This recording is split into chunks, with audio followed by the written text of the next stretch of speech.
বাঁকুড়ার মধ্যে এত কম দামি লেদারের সোয়েটার পাবো এটা ভাবতে পারিনি আমি। তো ব্যাপারটা হলো যে সকাল সকাল বেরিয়ে পড়েছিলাম মাঠে সবজি তোলার জন্য, তার জন্য এত ঠান্ডায় কুয়াশাতে বেরিয়েছি। তারপরে বাড়ি গিয়ে চলে এসে ছাগলটার সাথে একটু ইয়ার্কি ঠাট্টা করে দোকানের জন্য বেরিয়ে পড়েছি। কারণটা হচ্ছে যে দোকান যেতে হবে, তো দোকান যেতে যেতে জাস্ট ভিউজটা দেখো, ঠিক আছে? তো ভিউজটা তো আমি দেখিয়ে দিলাম, কিন্তু তোমরা কবে আমার ভিডিওর ভিউজ দেখাবে গাইস আমি বুঝতে পারছি না, ঠিক আছে? তো তারপর ফাইনালি দোকান চলে এলাম। দোকান এসে দেখছি সবকিছু বাগান আছে, জাস্ট আমার জলটা নিয়ে এলেই হবে। তারপর জল আনতে চলে গিয়েছিলাম, তো জল নিয়ে চলে আসছি দোকানকে, কারণ জল আমাকে আজকে আনতে যেতে হয়েছিল। তারপর একটু ফাইনাল লুকসটা দেখো ইয়ে করে দিলাম, কারণ লুকসটা দেখো আজকে কেমন লাগছে আমার, আমি জানি না ভালো লাগছে কি খারাপ, কমেন্টে বলবে। তারপর কাজ কমপ্লিট করে দিয়ে বাড়ি চলে যাচ্ছি খাবার খাওয়ার জন্য, কারণটা হচ্ছে যে খাবার খাওয়া হয়নি তার জন্য। তারপরে খাবার খেয়ে পর বাইকে হাত দিয়ে দিলাম, তো একটুখানি বেরোবো, ব্যাপারটা হলো যে একটু ঘুরতে যাবো। তো তারপর ঘুরতে যাওয়ার জন্য বেরিয়ে পড়েছি বাইকটা নিয়ে। তো বাইকটা একটু ঠেলে দিচ্ছি, ব্যাপারটা হলো যে বাইকটাতে তেল নেই, তো ফাইনালি আমাকে তেল ভরতে হবে। তো আমি রাস্তায় চলে যাচ্ছি দোকান। তো দোকানকে এসে ভাবলাম বেরিয়ে যাবো, কিন্তু কি করবে, টাকা নিয়ে বেরোতে দিল না। তো বললাম আমার চুলটা কেটে দিতে, তো চুলটা কেটে দিলাম। তো তারপর একটু ইয়ার্কি ঠাট্টা করে নিচ্ছি, ব্যাপারটা হলো এমনি তো চুল টুল কাটতে লেট হয়ে গেছে, তো কি করবে, এত যেতে যেতে মানে এত পরিমাণে রাত হয়ে গেছে, মানে সত্যি তোমরা বুঝতেই পারছো কি পরিমাণে রাত হয়েছে। ভাবলাম বিকেল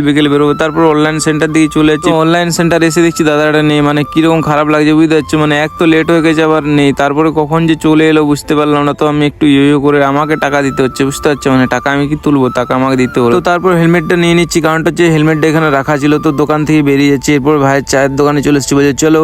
আমি বলি ঠিক আছে তুই চাটা তো দে। তারপর চা দিয়ে চলে গেলো। তো চাটা আবার খেয়ে পর বেরোতে হবে। তো চা খেয়ে দিয়ে বেরিয়ে পড়লাম। ব্যাপারটা হলো এত পরিমাণে কুয়াশা দিয়ে এত ঠান্ডা পড়েছে, মানে কি বলবো। তারপরে রেল ফটকে দাঁড়িয়ে আছি। তো রেল ফটকে দাঁড়িয়ে থাকতে থাকতে দেখছি কখন ট্রেনটা চলে এলো বুঝতে পারলাম না। তো এত পরিমাণে ভিড় হয়েছিল ট্রেন আসার কারণে, মানে বুঝতে পারছো ভিড়টা কি, মানে এখানটা পেরোতে আমার 1 মিনিট লেগে গেছিল। তারপর একটা মার্কেট দিকে চলে এলাম। তো মার্কেট এখানে ছেলে মেয়েদের সোয়েটার পাওয়া যায়, ভাবলাম তো এখানে একটু নেমে বাইক স্ট্যান্ড করে তো ভিতর দিকে চলে এলাম। তো ভিতরে এসে দেখছি এত সুন্দর সোয়েটার, মানে ব্লেজার টেলেজার তোমরা যা নেবে তাই পাবে, ঠিক আছে? তো আমি ফাইনালি একটা জিন্সের টাইপের সোয়েটার দেখছি। তো সোয়েটারটার দামটাও সেরকম একটা বেশি নয়, তো আমার পছন্দ হয়েছিল, কিন্তু আমি নিলাম না কারণ হচ্ছে আমি লেদারের সোয়েটার নিতে হবে। তো লেদারের সোয়েটার আজকে চলে এসেছি, কিন্তু দাদার কোনো রিয়েকশন নেই বলতে আমার সাথে কথা বলছে না, মানে কাস্টমারের ভিড় তো তার জন্য কথা বলতে পারছে না। কিন্তু লেদারের জ্যাকেটগুলো খুব সুন্দর সুন্দর ছিল, এত পরিমাণে ভালো ছিল, মানে কি বলবো বলে বুঝাতে পারবো না।